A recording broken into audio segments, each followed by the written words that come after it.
Bueno, y para seguir en materia internacional, les contamos que Donald Trump presentó su Consejo de Paz en Davos. ¿Qué es y cómo funcionaría esta supuesta alternativa de Trump a la ONU? Lo vamos a conversar con Alberto Rojas, analista internacional de la Universidad Finisterre. La verdad, aquí hay muchísimo que hay que analizar, ¿no? Desmenuzar después de este anuncio sorpresivo que dice el día de ayer. ¿Cómo estás, Alberto? Hola Paloma, ¿cómo estás? Gusto en saludarte. Bueno, lo primero que llama la atención acá es que ya varios medios están hablando de que este Consejo de la Paz podría transformarse o que de hecho su principal objetivo es ser la opción a la ONU. Sí, eso se ha comentado bastante. Creo que todavía esta iniciativa está muy en pañales, tiene mucho que demostrar. Recordemos que es básicamente una especie de directorio, muy en la mentalidad empresarial de Trump, en donde ha fichado diferentes figuras, como por ejemplo el ex primer ministro británico Tony Blair, gobernantes, ¿verdad? Y que además ha dicho que los países que tengan una participación, una presencia, deben aportar $1.000 millones. Sí.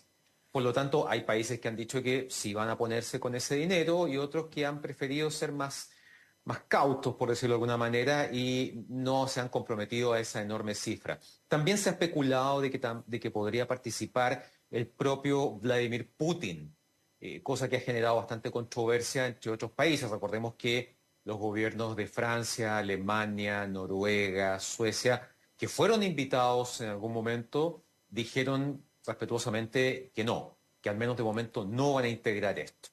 Claro, Esto, no, perdón, adelante. no, cuéntame.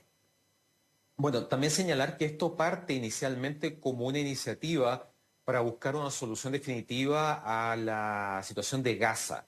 Sí. Y llama la atención que, teniendo eso en mente, cuando Trump hace la presentación oficial de este Consejo por la Paz o de la Paz en Davos, habla de que también le interesa que se aboque a otros conflictos a nivel mundial, no solo de Medio Oriente. Entonces, ahí vamos viendo un nuevo perfil, no está muy claro realmente cuáles son los alcances de esto, pero más que tratar de reemplazar a las Naciones Unidas, porque sería muy difícil que esto reemplazara, por ejemplo, lo que Naciones Unidas hace a través de la OMS, de la cual finalmente Estados Unidos se ha retirado, o UNICEF, o UNESCO, ¿verdad? En fin, digamos, hay una serie de iniciativas, ONU Mujeres, y básicamente aquí pareciera que lo que busca es intentar reemplazar al Consejo de Seguridad de Naciones Unidas más que a toda la organización.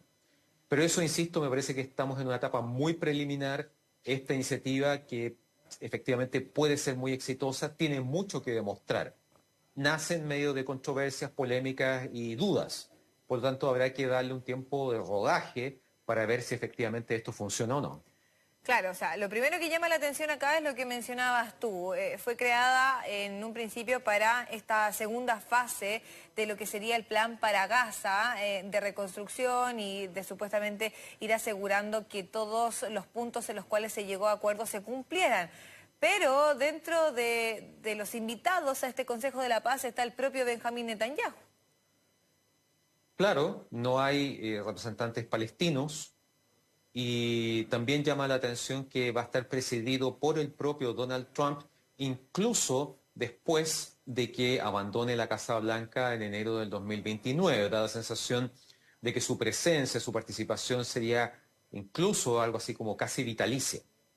Sí, creo que también es eso lo que mencionó, que va a ser él entonces quien se quede en la presidencia con este poder de veto también, o sea, no es solamente un cargo simbólico y que él puede renunciar al cargo y, por ejemplo, designar a alguien más, pero finalmente siempre va a estar detrás de esas decisiones que serían las más importantes, sería la persona que corta, ¿no?, en caso de tomar alguna decisión. Claro, asumiendo todo lo que sabemos y conocemos de Donald Trump, entendemos que él no cree en el multilateralismo, no cree en la importancia de organismos e instituciones como Naciones Unidas, y que por el contrario busca de algún modo desarrollar iniciativas más personalistas en donde los integrantes sean más importantes que el organismo o la institución. Hemos visto que, por ejemplo, está Javier Milei dentro de este directorio, por decirlo de alguna manera. Y en ese aspecto, insisto, habrá que ver cómo avanza, sobre todo si busca reemplazar a Naciones Unidas en ciertos aspectos. Trump, en todo caso, dijo que Naciones Unidas era importante, pero que necesitaba ser reformada y que iba a intentar tratar de salvarla o reestructurarla, pero eso como un proceso paralelo a la creación de este Consejo por la Paz. Y si efectivamente, como él dice, busca que tenga un protagonismo más allá de Gaza, sería interesante ver qué podría hacer, por ejemplo, en el caso de Ucrania y otros conflictos que en este minuto, como Sudán, Yemen, ¿verdad?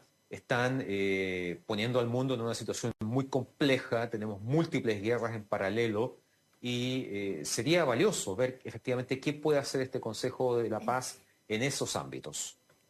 Aunque de todas maneras Trump ha sido bastante crítico con todas las organizaciones internacionales en general, o sea, también con la OTAN, en este caso la ONU lo ha sido en reiteradas ocasiones también. Hoy se conoce que finalmente se concreta su salida de la Organización Mundial de la Salud. Por lo tanto, quizás si es que ha manifestado en algún momento que tiene la intención de reformar a la ONU, ayudarla, porque hay que decirlo también, durante todo este tiempo han habido muchos conflictos mundiales que no han estado ni siquiera cerca de ser resolvidos por la ONU, no ha tenido la ONU mayor injerencia en ninguno de ellos, lo que abre entonces esta pequeña ventana que terminó de abrir Donald Trump. Ciertamente, estoy de acuerdo con lo que tú mencionas, con el análisis que haces. Naciones Unidas nace en 1945, después de la Segunda Guerra Mundial, como una organización fundamental para el orden basado en reglas que surge después de 1945. Vemos que los países ganadores, vencedores de la Segunda Guerra Mundial, tienen un rol protagónico en la medida que son los miembros permanentes del Consejo de Seguridad. En ese momento Estados Unidos, la Unión Soviética, Francia, Reino Unido y China, Taiwán. Y después, ya en los años 70, China reemplaza a Taiwán. Y en ese sentido, es cierto que Naciones Unidas necesita una reforma, eso es incuestionable. Y ya en la década de los 90 se inició esta iniciativa, esta idea de reformar el Consejo de Seguridad, que es el corazón de Naciones Unidas. Y hemos llegado al 2026 sin un cambio real. Son muchos los países que plantean, bueno, ¿por qué no está Japón? ¿Por qué no está Alemania? ¿Por qué no está India? ¿Por qué no está Brasil? ¿Por qué no está Corea del Sur? ¿Verdad? Si son países que son economías importantes, democracias sólidas, etcétera. Entonces, ahí hay un tema importante respecto de quiénes la integran. Y por otro lado, las atribuciones. Recordemos que el Consejo de Seguridad está compuesto por 15 miembros, 10 no permanentes que van rotando cada 2 años. Chile ha sido miembro no permanente de Naciones Unidas, del Consejo de Seguridad de Naciones Unidas varias veces, y esos 10 miembros tienen 3 posibilidades para votar: a favor, en contra o abstenerse. En el caso de los miembros permanentes, hoy en día ya no es la Unión Soviética, sino Rusia, tienen una cuarta opción, que es el derecho a veto, y que basta con que un miembro permanente ejerza su derecho a veto para que el tema que se está discutiendo, la propuesta, el plan, sea completamente desechado y lanzado a la basura. Y eso es precisamente lo que está entrampando fuertemente el funcionamiento del Consejo de Seguridad, además del hecho de que en este minuto Rusia es miembro permanente del Consejo y protagonista del inicio de la guerra en Ucrania. En algún momento, cuando Estados Unidos invadió Irak en el 2003, también fue objeto de fuertes críticas que un miembro permanente del Consejo iniciara una invasión de esa escala. Entonces, sí, efectivamente Naciones Unidas cojea de varios ángulos de manera significativa. Si efectivamente es rescatable, y esperamos que lo sea, eso hay que hacerlo con rapidez, con urgencia, porque las crisis y los conflictos que se están sucediendo en el mundo son cada vez a una mayor velocidad, con mayor impacto en términos humanitarios y cada vez de manera más frecuente. Bueno, se dice que el objetivo del Consejo para la Paz es conseguir la paz mundial, por muy cliché que suene, pero ya hay varios analistas que dicen que la verdad es bastante difícil mediante este método. Por ejemplo, estaba leyendo ahora uno que dice que la paz en el mundo requiere un consenso internacional amplio. Eso difícilmente se puede crear a través de una nueva institución que depende enteramente de la voluntad de un solo hombre. ¿Estás de acuerdo tú? Estoy totalmente de acuerdo con esa aseveración. Las grandes instituciones, como por ejemplo la Liga de las Naciones, que sabemos que fracasó en la década de los 30 en términos de impedir el inicio de la Segunda Guerra Mundial y otros conflictos de la época, con la invasión italiana a Etiopía. Bueno, buscan ser una institución que vaya más allá de la voluntad o los intereses de una sola persona. En este caso, muy en la línea del personalismo que caracteriza al presidente Trump, esto es una iniciativa que es inédita, rompe varios esquemas. En general, él pareciera traer esta propuesta e imponerla hasta cierto punto, más que buscar algún tipo de consenso respecto de cómo debería ser este nuevo organismo o incluso cómo tratar de reparar y mejorar a Naciones Unidas. Aquí las probabilidades de que esto quede empantanado son muy altas. Recordemos que el presidente Trump es un hombre muy vehemente que muchas veces se obsesiona con ciertos temas, pero que así como se obsesiona, también rápidamente puede perder interés en eso. Recordemos lo que fue durante su primer gobierno el tema de la relación de Estados Unidos con Corea del Norte, que buscó crear una especie de relación personal entre Trump y Kim Jong-un. Esto podría también ir quedando en el olvido. Habrá que ver efectivamente qué es lo que pasa con esta junta, este directorio por la paz. Claro, hay varios países ya europeos que, como podía ser presumible, dijeron que no van a participar. También fue Estados Unidos quien retira la carta de invitación a Canadá, donde por lo menos Donald Trump igual ha dicho que tiene intereses, ¿no? Por lo tanto, era un poco obvio pensar que podía ser que también ahí él no estuviera interesado con que Canadá formara parte. Y lo otro que dicen también es que estas contribuciones de $1.000 millones, que es para que, como mencionabas tú, se tratara de un miembro como vitalicio, permanente, por decirlo de alguna manera, porque los otros miembros solamente los que no paguen duran 3 años, podría esto agotar aún más la financiación de la ONU, cuyas agencias recibieron en diciembre de Estados Unidos el mensaje de que necesitaban adaptarse, reducirse o morir. Sí, efectivamente esto podría generar un desvío de fondos. Hay que recordar que Naciones Unidas no es autónoma. ¿En qué sentido? Depende de los aportes mensuales, anuales que hacen los miembros que la integran, 193 países a la fecha. Obviamente los aportes varían según el tamaño del país y su economía. El aporte de Estados Unidos es superior al de Chile, por ejemplo. Y en la medida que los grandes países, las grandes potencias dilatan los pagos o los utilizan para presionar a los organismos de Naciones Unidas, ahí evidentemente se pierde de manera muy grave la posibilidad de que Naciones Unidas pueda hacer su trabajo. Naciones Unidas es lo que los países que la integran quieren que sean. Si los países que integran Naciones Unidas quieren que sea eficiente, tienen que transformarla en un organismo de alcance global eficiente. Si por el contrario han ido perdiendo interés, no hay compromiso con el financiamiento, se entrampan muchos temas en el Consejo de Seguridad, Naciones Unidas no va a funcionar, aquí no hay milagros.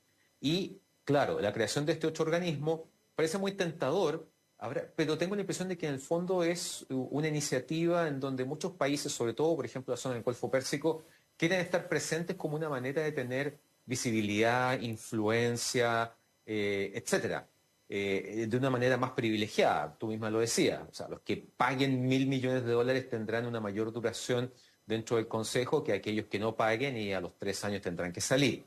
Entonces, yo creo que ahí estamos en un escenario muy nuevo. Me parece que no es la solución crear un nuevo organismo, sobre todo de estas características, que rivalice o que de algún modo reste apoyo y recursos a Naciones Unidas. Aquí lo que debería tener prioridad es la reforma a Naciones Unidas en términos estructurales que la convierta en un organismo representativo del mundo del siglo XXI y no de 1945, que demuestre ser más eficiente, más rápido y más concluyente. Obviamente con un gobernante como Donald Trump que no cree o no apoya el desempeño de Naciones Unidas, eso va a ser muy difícil. Acá hay cosas, de todas maneras, interesantes. En general se trata de aliados, ¿no?, de Estados Unidos, quienes fueron invitados, sobre todo en un inicio, pero hay 11 de los 25 países que respaldaron o aceptaron integrar este consejo, que figuran al mismo tiempo en la lista de naciones cuyo trámite de visa de inmigrantes fue suspendido de manera indefinida por Washington. Una noticia que dimos hace algunos días atrás. O sea, me imagino que eran dos cosas que Donald Trump estaba viendo de manera paralela y que ahora se topan. O podría ser una estrategia, sabemos que Trump actúa muchas veces de esa manera, de retirarles el visado a cambio de que ingresaran al Consejo de la Paz para después reevaluar esa condición. Sabemos que él entiende la política exterior como una política exterior transaccional, en la cual él busca cosas, objetivos, y muchas veces los logra a través de amenazas veladas, presiones, etcétera. Sabemos que él además es muy de generar situaciones de crisis, como lo que vimos en Groenlandia, ¿verdad? Una situación que se va agravando a medida que van pasando los días, y de repente él decide desescalar el conflicto para entrar en una etapa de negociación ya con digamos, con el otro país o los otros países bajo presión, y él de todas maneras obviamente gana, obtiene cosas que probablemente era lo que él buscaba obtener, pero primero lanza una amenaza muy alta para después bajar y lograr finalmente lo que busca. Y de todas maneras, si es que pensamos en que va a funcionar, que efectivamente resuelve conflictos, esta organización que no sabemos cuándo va a empezar a operar de manera formal, cuándo van a ser sus primeros encuentros, sus primeros temas, pero podría, por ejemplo, coexistir con la ONU, podría ser en algún momento más importante que la ONU, considerando esta personalidad un poco avasalladora también que tiene Donald Trump, en la que impone siempre las cosas. Bueno, no cabe la menor duda de que primero hay que ver de qué es capaz esto. Eh, Conversábamos un minuto que esto había surgido originalmente en función del futuro de Gaza. Eh, Ayer vimos también el yerno de Donald Trump, ¿verdad? Mostrando el proyecto de reconstrucción de Gaza, que se parece mucho a ese extraño video hecho con inteligencia artificial que circuló hace unos meses, en donde mostraba a Gaza como una especie de gran balneario resort de lujo. Lo que mostraba ayer Kushner se parecía mucho a eso. Y la pregunta es si acaso los palestinos que viven hoy en Gaza, los gazatíes, van a vivir en esos rascacielos, van a vivir en esos edificios de lujo o no. Me parece que aquí se están dejando de lado temas importantes. ¿Qué pasa con Gaza? Se ha deslizado brevemente que países de Medio Oriente estarían a cargo de administrar Gaza. Pero sigue sin resolverse el tema del Estado palestino. Recordemos que permanentemente se vuelve a esta idea de la resolución del conflicto a través de la creación o la existencia de dos estados, que era el proyecto original, creo que después descarriló después de la guerra de 1948. ¿Qué pasa con Gaza? ¿Qué pasa con Cisjordania? Esas son preguntas muy complejas que no han tenido resolución en décadas. Si este Consejo de la Paz llegara a una solución de esas características, sin duda que sería un golpe a la cátedra enorme que sin duda debilitaría bastante al Consejo de Seguridad y a la ONU en su totalidad. Sí, absolutamente. De todas maneras es difícil pensar en un Donald Trump que ceda ante ese tipo de ideas de los dos estados, por ejemplo, ¿no? Sabiendo lo cercano que es a Benjamín Netanyahu.